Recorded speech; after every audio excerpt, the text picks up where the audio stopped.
Your life is a product of your moment-to-moment choices. This Business Podcast, episode number 58. Today, I'm going to be talking about tracking your habits and why should we track our habits. The reason for tracking habits or tracking our day-to-day actions is to bring awareness on and shine the light on what we're doing day to day. Because what usually happens, most people are acting on autopilot, or they're sleepwalking. People are sleepwalking. Even I've been sleepwalking. Even the most successful people were once sleepwalking until they woke themselves up with tracking themselves. So all winners track. When you're losing, you're probably not tracking and measuring your results in your life and the day-to-day, moment-to-moment actions that you're taking. So that's the point of why I think tracking is so powerful. It shines so much awareness on what we're doing wrong and even what we're doing right. So by having that awareness, we can now be making, instead of unconscious autopilot decisions, we can now make aware, conscious decisions on what we want to do. And we can almost take a pause and a thought before we move into the action, or let our habits just kind of lead us. Because once we create habits, they do just kind of take us through life in the sort of autopilot mode. So it's a great thing that we can decide on our habits, but the habits we've developed, and maybe even addictions, are very hard to lose, because as Warren Buffett said, the chains of habit are too weak to be felt until they're too strong to be broken. So it's a very important thing to learn about your habits, and then once you have that awareness, it's working towards removing them. And what kind of brought up the idea of what I would speak about this week was from the Compound Effect, and the Compound Effects written by Darren Hardy, who was a disciple of Jim Rohn, one of my favorite personal development teachers, but also a student of Jim Rohn's personal development teaching. And he's learned a lot of his lessons from his father and from Jim Rohn himself, and spent thousands of hours listening to audiobooks, but also got the chance to do a lot of courses, and spent a lot of time going to dinners with him and things. So he's soaked it up from Jim Rohn and kind of passing it on to everyone. And the Compound Effect really is about the small details of things that we do, the little minor things we do day to day, those small actions compounded over time become big things. So it's like he said, an elephant doesn't bite, but you get midges or small flies that bite. And it's those small, you have death by 1,000 cuts. So it's over time, doing the right thing consistently results in big, massive things that people wouldn't have noticed on your day-to-day execution. So one of the first things I learned from the Compound Effect is the idea of a notepad and a tracker notepad. So basically just having a blank notepad in your back pocket.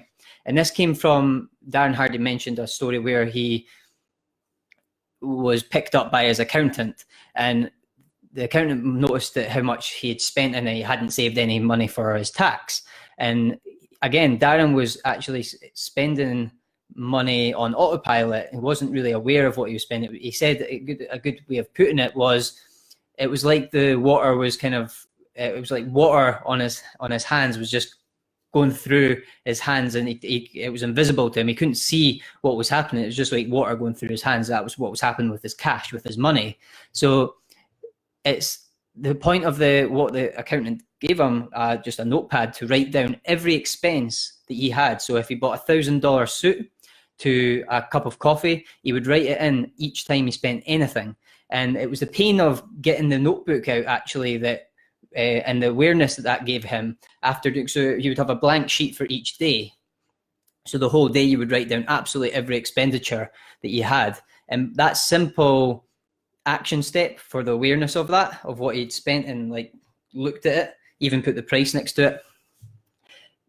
The same, you do the exact same with diets. Anything that you pick, the most important area of your life that you want to improve, you have to write down basically everything that you eat, if it's a nutritional or a diet goal that you're going for. So once you write that down, it gives the awareness, but on top of that, it's the pain of writing down, like if you have a chocolate cake or whatever, or if you spent £1,000 on something that was maybe a habitual thing that you've been doing, that you've just been spending a ton of money on things that you maybe shouldn't have. So then presenting that to his accountant, so having that outer structure as well, which is the next part I want to go on to, is having an outer structure. So I've been I created a 60-60 challenge. Hi Joey, thanks for joining me on Instagram. I created a 60-60 challenge and an accountability group. It's almost like having a coach. So when you use this idea of tracking and then add more structures onto that, such as an accountability group on WhatsApp, where we all take a selfie of ourselves. And the point of taking a selfie is because when we take a photo and post it into that group, you get an option in Instagram and on WhatsApp to add, you tap on the smiley face when you take a photo through the app of Instagram or WhatsApp. When you click on that smiley face, like emoji, you can choose stickers and you can add stickers to it. And one of them is a timestamp, or you can add the temperature and those stickers that you get in addition to the WhatsApp when you take pictures. You can't cheat when you put that photo up with the timestamp.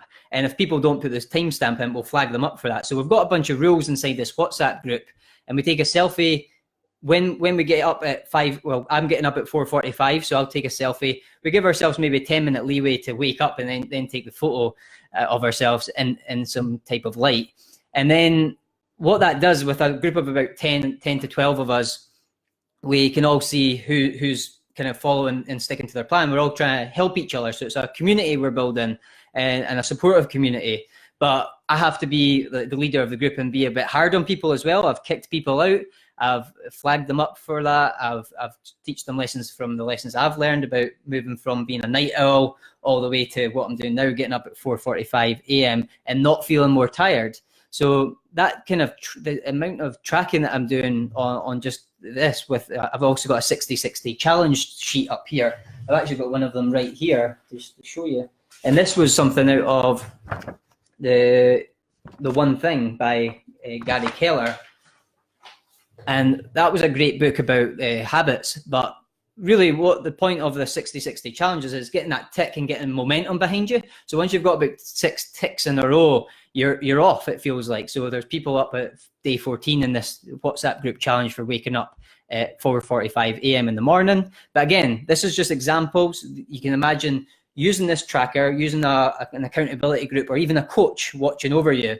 And even what I've tried before as well, is I had my tablet set up in the corner of my office room, and I said to myself, I'm going to focus on it, and I'm going to send this video of a time-lapse video of my whole day to show how much I'm distracted or not, or how productive I've been. And I would send that to someone to keep me accountable, and they could do the same back. So there's lots of ways you can use this and add extra outer structures onto it. And that selfie really works for our group with the sticker and timestamp. So we can't cheat, basically. We can't let ourselves off the hook. And it's quite embarrassing if you fail. We still put that selfie in the group. So we'll take a picture and we'll send it into the group, and it's like a sort of shameless selfie because you've failed. So you put like 10 a.m. when you're meant to get up at 5 a.m. But the whole group know about that, and we try and all help and support rather than. But we do give each other some stuff for it as well, and give ourselves a kick up the arse. The next part is, so that what all that does is it lets us be sort of, when we're tracking our own, even we could do this for every habit, which I'll go into. If we can do this, then we can be a student and a teacher of our life, because being a student of our life is just taking that note. But then when you look at that over time and you see all the things you keep doing wrong, then you can go, well, now I've got awareness on it. Now I know what to cut out and what to keep. So it's a great thing. You can be a student and a teacher of your life by simply tracking this day to day. And I recommend that we start off with just one thing. So think of one area of your life right now that you want to improve. That could be a thinner waistline. It could be more money in the bank. It could be improving your relationship with your spouse or your kids. Whatever it is, even your business partners. And whatever that is, pick it, decide on it. The most important habit or action you want to take. and get that down, and then start tracking it just for a week and just see what the results come from, the awareness that comes from that. And it's really quite revealing to you. So I definitely think we should start small on this. So I picked, obviously, getting up at 4:45 a.m. and I made that my keystone habit. And other good habits have come off the back of that, like meditation, reading more books, listening to more audiobooks, visualizing, doing lots of things in the morning because I've got all this extra time before my daughter wakes up and before people need my attention, like my customers, before 9 a.m. when everyone's up and out the door. So I like to get all my things, like going to the gym, even I've been going for runs, all these things. And what to take this idea of just having a simple notepad in your back pocket and taking a note of it for each day, you have a page, taking it to the next level, or something I learned from Sam Ovens, where he had a tracking spreadsheet. And that tracking spreadsheet is a sheet with all the possible things that you do in your life, good habits you want to create. And that can be what time you went to sleep, or what time you went to sleep, what time you woke up, your total sleep time, your mood, how sore you were from the workout the day before, your meditation, how long you did it for, 20 minutes, 5 minutes, what your mindset was for the day, if you looked at your visions, if you reviewed your visions and got really excited about your purpose and what you're actually here to do today. Different things like your diet, work start time, work finish time, your full duration of how long you worked for, and then your sort of output for the day. So how much kind of productive work you did in alignment with your purpose, with your vision and your mission for your actual company and for your life purpose. So what kind of output did you have? Were you productive? Were you unproductive? And you write all that down in a spreadsheet. And what it does when you do that for long enough, over day after day after day, and again, you could have a coach looking over you, putting this stuff in for you, and really holding you accountable for this. Or you can do it with a friend or a WhatsApp group, and you can really go into detail to every area of your life. And I've been doing that in every one of those areas of my life, and it's unbelievable what, like, for example, I'll confess here, my diet, actually, the food I've been eating, like I give myself a 1 if I've had a really good day, a 2 if I've had a bad day in terms of like I've had a snack, or 3 if I've completely blown like my nutritional diet that I've set for myself, that the foods that I want to eat, which is like green vegetables, chicken, protein, and healthy food, cutting out the carbs and red meat. So and cutting out desserts as well, which I've not been doing very well, overindulging in coffee and things like that.